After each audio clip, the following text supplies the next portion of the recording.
Rasulullah Muhammad sallallahu alaihi wasallam bersabda, "Syirarukum uzzabukum wa aradhilu mautakum uzzabukum." Seburuk-buruk kalian adalah orang yang tidak menikah. Seburuk-buruk kalian adalah orang yang belum menikah. Jadi tolong yang ada yang belum menikah segera menikah. Anda adalah seburuk-buruk manusia.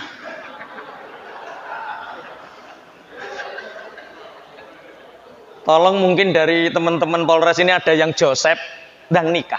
Joseph ngerti Joko Kasep. Ndang nikah. Tapi ngapunten, nikah itu gampang, nikah itu mudah. Cukup ada wali, cukup ada dua saksi, ada pengantin laki-laki, perempuan, ada ijab kabul, ada mahar, sah. Tapi saya menyarankan setiap transaksi apapun catat. Sebagaimana firman Allah, wal yaktub bainakum katibum bil adl.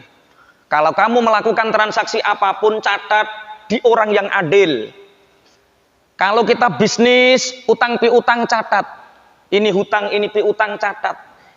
Ini debit, ini kredit catat. Orang bisnis nggak dicatat bangkrut, Pak. Ibu kalau membelanjakan sesuatu catat, transaksi apapun catat. Ini pengeluaran, pengeluaran ini kebutuhan atau keinginan. Kalau orang memenuhi kebutuhannya, insya Allah cukup, gaji berapapun cukup. Tapi kalau orang memenuhi keinginannya, berapapun gaji nggak akan pernah cukup. Nanti bapak pulang, istrinya ditanya, kalau mau belanja, ki keinginan atau kebutuhan? Ki keinginan atau kebutuhan? Karena banyak orang di luar sana, sudah jadi pegawai, sudah jadi pejabat, masih terlilit hutang. Bukan karena besarnya kebutuhan, tapi saking gedene keinginan. Catat, Pak. Kalau sekedar transaksi jual beli saja dicatat, apalagi pernikahan. Tolong catat di depan yang adil. Siapa yang adil kalau pernikahan? Ya KUA. Kemarin di sebuah kampung ada konflik. Saya ditelepon, Ustadz bisa ke sini bawa referensi beberapa kitab karena ini penyelesaiannya tidak sekedar negara, tapi harus diselesaikan secara Quran hadis. Oke, saya bawakan referensi banyak kitab. Ternyata ada orang, Pak, menikah 13 tahun. Tapi katanya tidak dicatatkan. Biasanya namanya apa? Nikah apa namanya? Di Islam tidak ada nikah siri, Pak. Nikah itu harus ditampakkan. Nikah itu harus ada wali, saksi, ada orang-orang yang menyaksikan. Itu namanya idhar. Dari nikah itu harus wujubul idhar. Kalau nikah diam-diam itu ada sesuatu, ada udang di balik batu. Nikah itu dicatatkan. Kemudian nek wis nikah sah, nikah itu gampang, tapi sing angel gawe keluarga bahagia. Nikah itu gampang, tapi sing angel gawe keluarga bahagia. Nikah itu hukumnya sunnah, tapi membuat keluarga bahagia hukumnya wajib. Makanya sekali nikah harus bahagia. Kalau menikah tidak ada bahagia, sengsara dunia akhirat, Pak. Loron dunia akhirat. Kalau kehidupan kita enggak bahagia, wis neng dunia kuru mengi, neng akhirat disekso pisan, Pak. Insyaallah. Kok tambah lenger-lenger gitu ya sampean? Harus bahagia. Karena sekali keluarga itu bahagia, kebahagiaan ini akan terus. Orang tua dapat kecipratan kebahagiaan, mertua dapat kecipratan kebahagiaan, tonggo kanan kiri, saudara dapat kecipratan kebahagiaan itu. Tapi kalau keluarga kita congkrah, Pak, mertua susah, wong tua susah, tonggo kiwa tengen melu susah. Mosok tiap hari kok krungu krumpiang apa maneh sing pecah kae. Ayo jadikan keluarga kita keluarga bahagia. Pripun carane gawe keluarga bahagia? Pertama, terus Kanjeng Nabi kutu iso hifdzul lisan. Iso menjaga lisan yang baik. Karena banyak pertengkaran terjadi, karena banyak perceraian terjadi, dimulai karena omongan sing nganggur. Tidak bisa menjaga lisan. Terutama ibu-ibu, nek ngomong sing apik karo bapak. Apa maneh insyaallah janji ibu gelem basa ning lanangane, ning bojo lanange masyaallah enggak akan pernah geger, Pak. Pripun to Pak jenengan niku pripun? Lah sampean nggih pripun to Bu? Lah nggih sampun. Wong ora iso nerusno, Pak. Basa. Pak Muhammad paham ya? Bahasa itu kalau di Jawa itu ada bahasa kromo ngoko, ada kromo inggil. Nah, itu mestinya ngapunten, ibu iso kromo inggil karo bapake. Istri bisa bicara halus sama suami. Soalnya banyak istri, akeh wong wedok iso basa karo wong liya, bisa bahasa halus dengan orang lain, tapi gak iso kromo karo bojone dhewe. Nek karo wong liya Masya Allah, ajeng teng pundi Pak, kaya sholihah ngono modele Pak. Tapi karo bojone dhewe disentaki ya Allah. Solihin. Arab imbuh nasi, ndredeg ini Pak, Masya Allah. Ini tidak hanya rakyat jelata, tidak hanya masyarakat umum. Teman-teman saya itu juga banyak yang polisi Pak, padahal banyak yang tentara juga. Cekelane bedil Pak, tapi nek diomongnya bojone ndredeg ini Pak, langsung jeduk senam jantung Pak. Karena apa? Yaitu omongan yang halus. Rasulullah Muhammad sallallahu alaihi wasallam itu kalau manggil Sayyidah Aisyah itu dengan panggilan yang sangat halus, memanggilnya ya Humaira, ya Humaira. Wahai wanita yang kemerah-merahan pipinya, wahai kekasihku. Memanggil istri yang ya Hannah, wahai kekasihku, ngoten Pak. Memanggil itu harus dengan panggilan yang baik. Apalagi jajaran polisi ini kan memanggilnya itu harus yang baik lah, ngasih contoh yang baik. Biasanya apa? Papa ya, manggilnya papa ya. Mama. Oh, kok guyu. Apa diganti Abi Umi biar agak ada spiritualnya. Kalau terbiasa papa mama, besok panggilnya Umi. Wah. Bojone sampean mbok timbali Umi, ra ngarah iso mingkep. Guyu terus. Bom. Insyaallah. Nggih. Omongan yang baik. Bahkan di dalam kitab Ihya, karangannya Imam Ghazali itu ada satu cerita bahwa orang yang menjaga lisannya, ison jogo lisan, itu kehormatannya akan terjaga. Karena manusia itu bisa dinilai dari perkataannya. Siapa yang suka mengumpat, maka dia sangat jauh dengan Allah. Siapa orang yang suka menghina seseorang, dia dihinakan oleh Allah. Ikuti orang-orang yang bicaranya baik, hifdzul lisan. Dulu itu di dalam kitab itu Imam Ghazali bercerita ada seorang raja yang menterinya salah satunya itu meninggal. Kemudian seperti Polres ini ya, seperti jajaran Polri ini, audisi. Siapa yang ingin daftar jadi menteri silahkan, siapapun boleh. Akhirnya dari 100.000 orang calon jadi menteri jadi 10.000, dari 10.000 jadi 1.000, jadi 1.000 dari 100, dari 100 tinggal 10, dari 10 tinggal 3. 3 ini kualitasnya sama, ganteng fisiknya sama, intelektualnya sama, podo kabeh. Sehingga tim panitia sudah nggak bisa menentukan siapa yang dipilih di antara 3 ini. Akhirnya matur sama Baginda Raja kita sudah berupaya untuk memilih salah satunya, tapi kita tidak bisa menentukan di antara ketiganya. Pilih panjenengan saja. Baginda Raja masuk ke dalam kamar, suruh mereka masuk ketiga-tiganya. Sing telu-telune dikongkon mlebu, Pak. Sing bertanya, pintu dikunci, tapi ruangan saat itu otomatis belum ada AC, Pak. Entah karena sengaja, entah karena tidak sengaja, tiba-tiba raja ini ngentut. Tut. Yang pertama dipanggil, kamu. Iya Baginda Raja. Kamu tadi mendengar apa?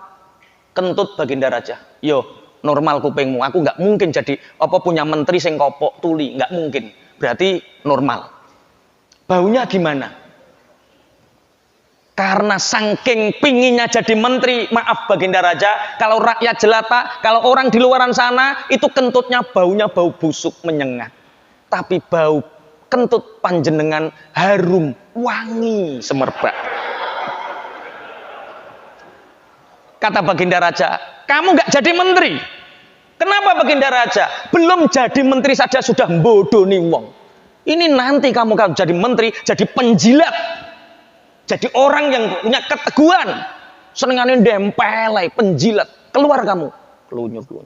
Yang kedua, kamu tadi mendengar apa? Kentut Baginda Raja. Ya, bagus, kupingmu normal. Baunya gimana? Karena yang tadi berbohong langsung ditolak, berarti raja ini butuh menteri yang jujur. Maaf Baginda Raja, entote panjenengan buwadek. Masya Allah. Rojo nentut. Rojo nentut yang gede dewe. Apa Baginda Raja? Keluar kamu gak jadi menteri. Kenapa Baginda Raja? Urung dadi menteri, gelak wong. Pak Kapolres paham gak yang gelak wong itu apa? Mangkal wong. Yang tiga ini keringetnya sudah sak jagung-jagung, Mbak. Di interview sama Raja ini, jagung-jagung. Kamu tadi mendengar apa? Kentut Baginda Raja, normal kupingmu. Cepat jawab, baunya gimana? Maaf Baginda Raja, kenapa? Saya sedang pilek tadi. Oh ternyata hifdzul lisan itu bisa menjaga suasana. Hifdzul lisan bisa mengangkat derajat seseorang yang asalnya terhina menjadi mulia. Karena apa? Lisan. Seorang suami yang baik, dia bisa menjaga lisannya, tidak akan pernah menyakiti istri, Pak. Mas, sampean gak enak Mas duwe bojo aku. Dulu ketika aku perawan Mas, kurus, langsing. Sekarang kok tambah lemu. Enggak deh, itu namanya 2 in 1. Daripada saya nikah 2 langsing-langsing, aluk tak jadikan 1.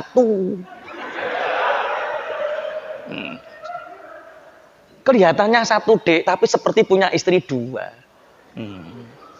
Namanya 2 in 1. Itu bukan lemu dek, bukan gendut dek. Lah apa Mas? Itu semok. Udah Mas. Mirip lisan itu hanya kita molesnya saja sudah. Tambah ireng ya aja arani ireng, ya tambah ireng arani manis. Itu namanya hifdzul lisan. Yang kedua, keluarga bahagia itu tercipta dari yadkhulu ilaihim dhahikan wa yakhruju minhum dhahikan. Seorang suami pinter guyon karo istri, istri pinter guyon karo suami. Ini kunci keluarga bahagia dan ciri khas keluarga bahagia. Hanya keluarga bahagia yang bisa guyon sama suami, istri, anak-anaknya. Hanya keluarga bahagia. Soalnya Pak, banyak suami, banyak orang pinter guyon karo koncone, tapi gak pinter guyon karo bojone. Nek ning warung ngopi guyon, pinter startup komedi Pak. Di perapatan pinter guyon karo konco-koncone. Masya Allah, pinter guyon, bojone liwat Pak. Cep, bongkoh bojoku liwat. Ya Allah, ya Rabbi ya Karim. Kok guyui terjadi toh ini Pak? Kenapa guyon ini disyariatkan? Guyon ini dianggap masalah yang besar oleh Rasulullah. Karena guyon ini yang bisa mengklirkan suasana Pak. Sekarang orang beragama itu Masya Allah seriusnya minta ampun. Bahkan Rasulullah dalam hadisnya, kalau kamu berkeluarga, jangan terlalu serius. Maksudnya, kowe iso dolanan karo bojomu, bojomu iso dolanan karo awakmu. Rasulullah dalam beberapa hadis seperti itu. Allah innamal hayatud dunya laibun walahbun. Dunia ini ya panggung sandiwara, guyonan wae, aja nggo serius. Beragama kita serius, menyembah Allahnya serius. Tapi berhubungan dengan hablum minan nas, jangan dianggap terlalu serius, Pak. Makanya ngapunten, kenapa saya setiap ngaji itu seriusnya banyak, ada guyonnya. Karena guyon itu penting, Pak. Ada ulama pokoknya alis karo alis gandat mecicil, jangan ikuti dia, Pak. Itu pasti dolun mudilun, pasti sesat menyesatkan. Wong kok mecicil.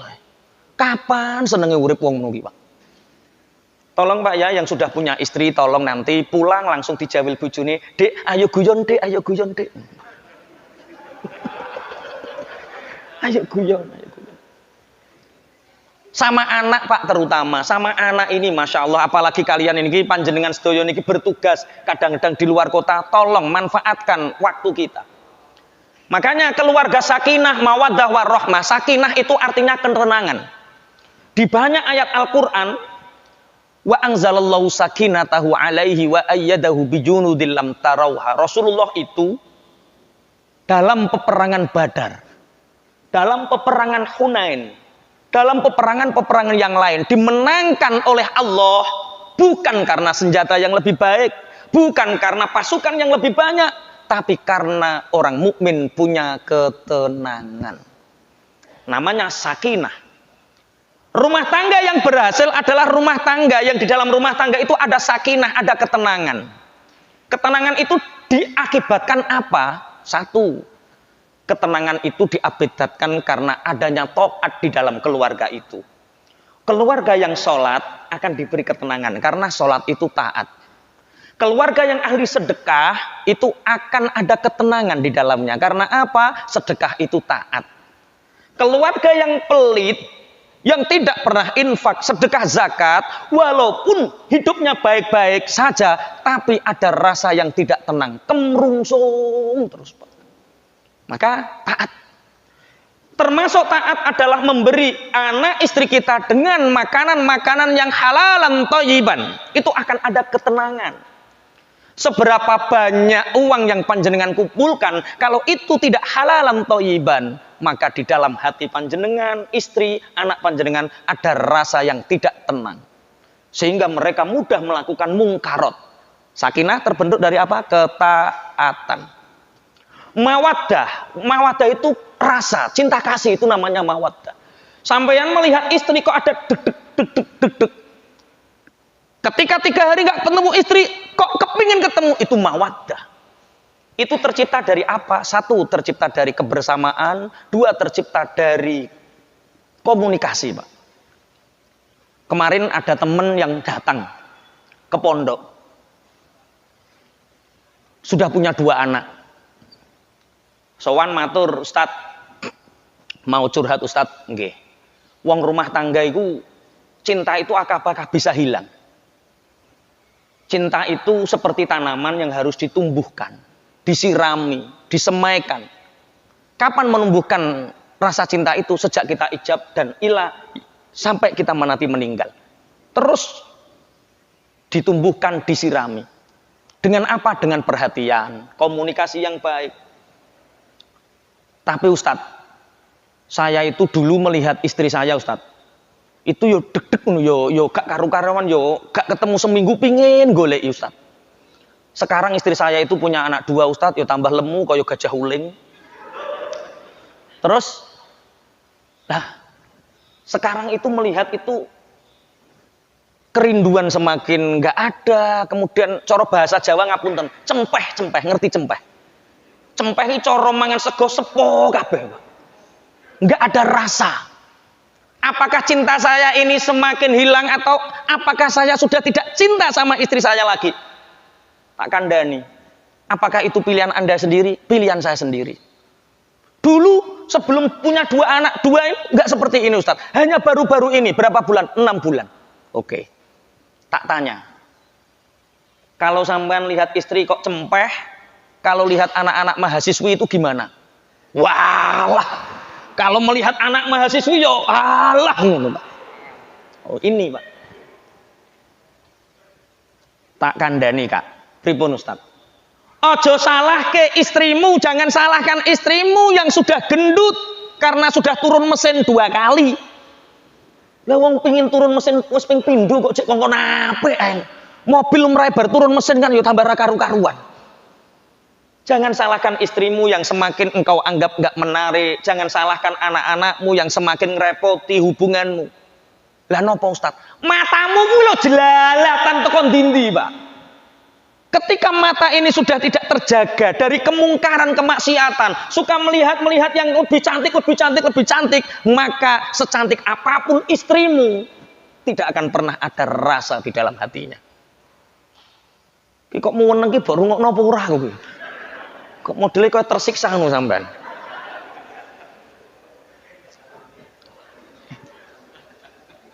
Makanya tolong ibu-ibu lah. Kemarin saya itu disambati sama tukang ngarit, tukang ojek juga sambat, teman guru juga sambat. Ustadz, kalau pengajian tolong disampaikan. Nopo Mas? Wong lanang saiki gak iso gerak bebas Ustadz. Lah kenapa? Dikongkon video call, posisi di mana? Lah sebab apa? Itu loh, ada drama layangan putus itu. Ya Allah, ya Allah. Yuk kok cek payu wae model ngono kuwi. Lah kayo nggak ingin layangannya putus, jangan pernah memuji suamimu di hadapan orang banyak. Orang itu ya ingin punya suami yang dermawan, punya suami yang luman, yang gampangan. Lah ngono kok duduh-duduhke wong, ya dilirik wong. Oke, 1, untuk mencapai keluarga sakinah, mawaddah warahmah adalah ciptakan lisan, hifdzul lisan, bisa menjaga mulut. Yang kedua, ciptakan keluarga yang murah senyum, guyon karo anak, sehingga tercipta sakinah, ketenangan diakibatkan dari taat kita. Yang kedua, mawaddah, rasa cinta, rasa rindu, itu diakibatkan karena apa? Ketidakadanya memilih yang lain, membandingkan yang lain, komunikasi yang baik, kebersamaan. Keluarga itu tercipta dari satu, kepercayaan, dua, kebersamaan. Saya kalau keluar kemanapun, istri itu jarang WA, jarang nelpon. Tapi setiap pamitan saya diginikan, Pak, Bi, nek sampan metu nggone sapa-sapa lah gak popo Bi. Sing penting ning omah nggonku tak rumat apik ning omah. Nek ning jaba nggone sapa-sapa lah. Tapi urusanmu dudu karo aku, urusanmu karo Allah, ngono, Pak. Aku yo rada ndredeg nek ngono kuwi, Pak. Seberapa pengawasan seorang istri, seberapa pengawasan seorang suami, nggak ada gunanya kalau suami kita, istri kita tidak dibersamai Allah, tidak dijaga oleh Allah. Maka ibu, serahkan suamimu pada Allah. Wis pokoknya neng jobo nggone sapa-sapa lah, sing penting neng jero nggonku dewi. Neng jobo urusan dhewe karo Allah, tapi neng jero urusanku dengan suami harus taat. Sampai curigai terus tambah nglakoni tenan bojomu iku. Wong lanang iku nek dicurigai, timbang ora dicurigai, alo iya ngono wong lanang iku. Katanya setuju ya? Kemudian rahmah itu ridhonya Allah, ridhonya Allah. Ini berkaitan dengan suami istri. Bagaimana dengan anak-anak kita, Bapak Ibu, terutama suami-suami yang baik. Kita sebagai seorang suami, insya Allah 10 menit lagi nggak apa-apa ya? 5 menit ternyata. Ngapunten, suami itu harus menjadi idola anak dan istrinya. Bapak, Ibu, istri itu harus mengidolakan suami. Suami harus menjadi idola anak dan istrinya, sehingga istri itu tidak ada yang terbaik mengalahkan suamiku. Top klien kita, Pak. Bagaimana agar istri kita, anak kita ngefans sama kita, jadikan anak istri kita top klien kita. Orang yang pertama kali kita layani, Pak. Orang yang pertama kali kita pedulikan itu anak istri kita. Top klien kita, Pak. Ngapunten. Satu waktu kalau Rasulullah Shallallahu Alaihi Wasallam itu rihlahnya itu hari Kamis. Jadi kalau Kamis Rasulullah bareng keluar sama keluarganya, bareng keluar sama anak-anaknya. Kita harus seperti itu. Kalau nggak hari Kamis, hari apa terserah. Yang penting ada kebersamaan. Jadikan anak istri kita top klien kita. Pak Fatkur ini sering ke pondok, tahu dia bagaimana cara nemui tamu. Saya biasa Pak, ada tamu banyak, anak saya yang kelas 6 SD sekarang kelas 1 SMP itu tiba-tiba datang. Bi, aku pengen dolanan karo sampean Bi. Aku wis rong dino ra bojak dolanan, nemoni tamu terus. Maka saya ngomong sama tamu, Pak, ini anak saya, dunia akhirat ini anak saya. Sedangkan sampean ki wong kondi ora jelas kabeh.